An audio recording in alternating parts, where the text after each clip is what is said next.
What we do is we build upon it progressively. We don't use these terrible things that lead to bad first impressions. We start off by telling simple stories. Simple stories. We don't get anything incorrect. We don't overstate the stories. We don't understate the stories. You don't dumb it down. You don't dumb it down. Okay. Now, one of the things we have to understand about children is they're actually very bright. They understand a lot more than we give them credit for. We have to understand, for example, that by the time that Queen Elizabeth I was 10, she understood 6 languages and could read Latin. And Latin is not an easy kid's read. We have to understand in the Middle Ages, children were going to university at age 8. Of course, that was the minimum. And they were studying the trivium and the quadrivium. They were being taught philosophy and theology and mathematics and astrology. Very, very complicated subjects. We are dumbing things down for children. Yeah, we're doing theology by cucumber and tomato.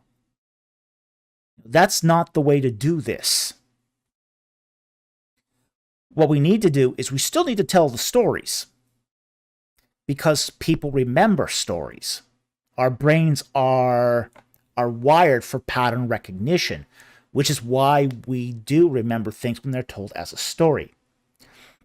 But what we do is we start off with simple but factually correct stories and progress to increasingly more complicated storytelling as the children get older and older and older, until ultimately you are giving them facts, proper teaching.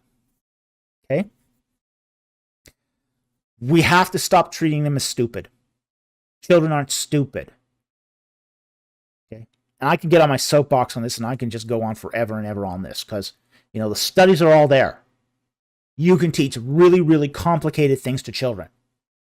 You just have to explain it in a way that children understand it.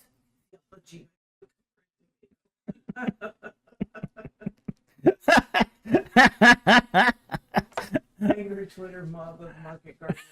3, 2, 1. I'll post that up in a moment when I get it up here, because that was pretty funny. Funny comment here from Faye the Duat says, preschoolers are insanely attentive. Yes, they are. Use that. Absolutely use the fact that preschoolers are insanely attentive. We're losing it before they are. Oh, well, yeah. Theology by 2, cucumber tomato, Andrew Twitter mod, and market gardeners in 3, 2, 1. Okay. Some examples of simple stories.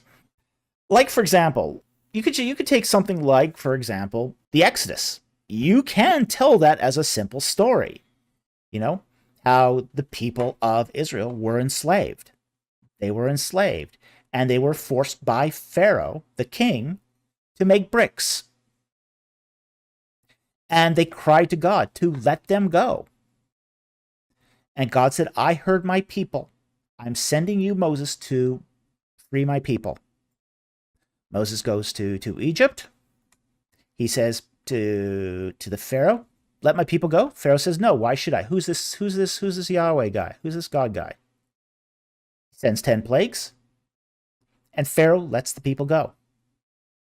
Now, I have just told the story of the Exodus there in very, very simple terms. Okay?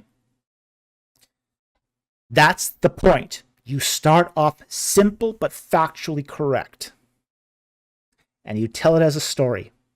There's lots of stories that children really gravitate to.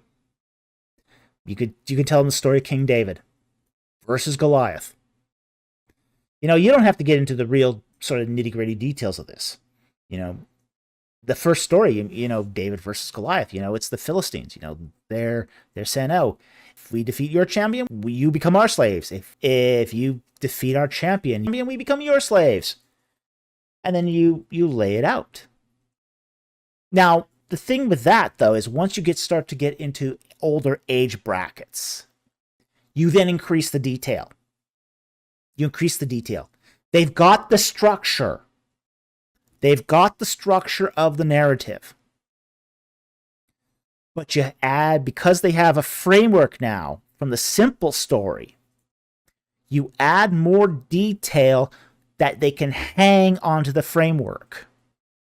So, okay, in the case of the David and Goliath narrative, okay, you get into, say, early high school. Okay, you can talk now about, what kind of slingstones were they use? They were not these little, they're cannonballs. You can use that level of detail when you talk to a high school student.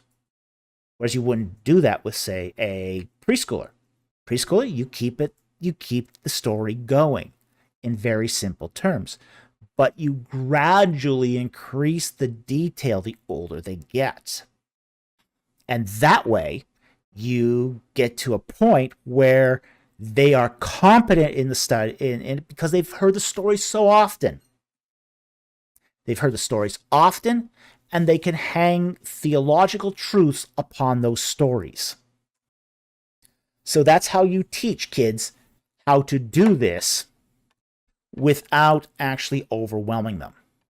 And frankly, too, it's pretty hard to go over their heads. The biggest problem I found that you're going to get into with children is using words they're not familiar with.